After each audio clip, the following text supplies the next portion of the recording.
What's happening, my beautiful people? My name is LaBelle, and welcome back to another formation review, a formation guide.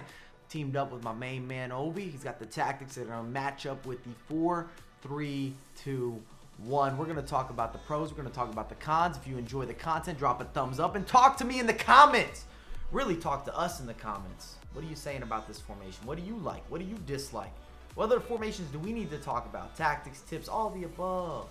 Ask your questions. Let me know what I need to put out as soon as possible. Plug. But without further ado, let's talk about the 4-3-2-1. We're going to start with the pros. So what's good about the 4-3-2-1 formation? And whenever I think about this formation, I can't help but revert back to every single draft that I've played in, not just this year, but last year's installment, the previous iteration, and so forth and so on.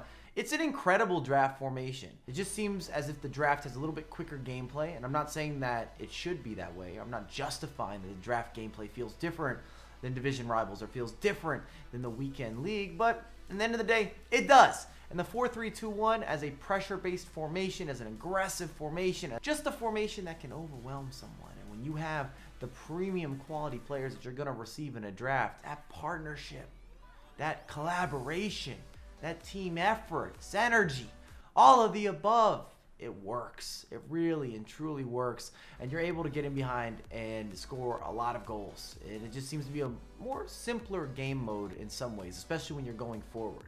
So that's a big pro. If you play the draft a lot, you're going to like the 4-3-2-1. I don't care what year.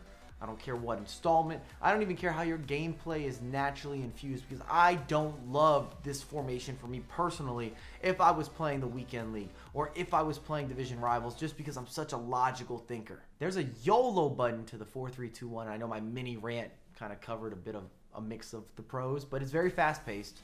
It's going to be aggressive. And I also put as a pro that you have high risk to high reward, which a lot of people appreciate, and they want that option where you can shake things up. You can disrupt someone's gameplay. You can make a high step or go all out pressure, receive that takeaway and start that easy counterattack. One through ball, one delivery, one big dribble, one big touch, and you're into space. A little quick 1-2, and you've got something to work with.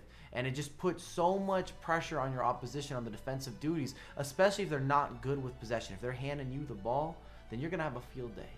And you're going to score goals on goals on goals. Also, for a major pro, the 4-3-2-1 cuts out a lot of those boring or overused switches, left back to right back to left back.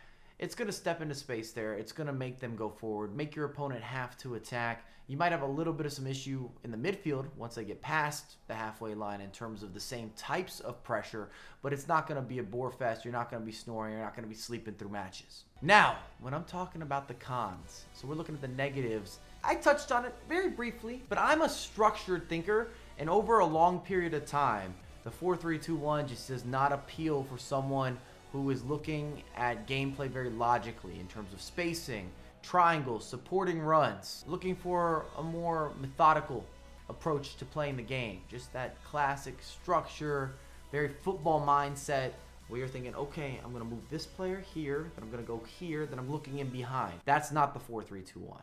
It's going to have a bit more of this organized havoc or craziness on the virtual pitch, and that's when the 4-3-2-1 is at its best. You're making people uncomfortable. So if you're a heavy structured thinker, this might not be the formation for you. However, if you're impatient, this could be your bread and butter, your dream formation. I also don't find the 4-3-2-1 as a good possession formation. So if you're looking to out-control your opposition, you're very patient, this might not be the formation for you. And that reverts back to what I was saying with structure. You don't get some of these natural supporting runs. Even the spacing, I just don't feel as if it's set up well for long play, if that makes sense. Long build up. If you're going to go quick and you're going to be direct, perfect. No problem. You got space to work with. However, if you're trying to have a bunch of additional switches, you want gradual progression with your attack, I think you're going to struggle with the 4-3-2-1 as your go-to formation. Speaking of struggling, the 4-3-2-1 struggles with half-pitched play. So let's say your opposition has gotten over the halfway line, and now you have to take the ball off of them. That can be difficult, and the same on the offensive end even. You've got the ball into the attacking area of the pitch, but you're not in a flow. It's not a counterattack. You're going to have to beat many defenders.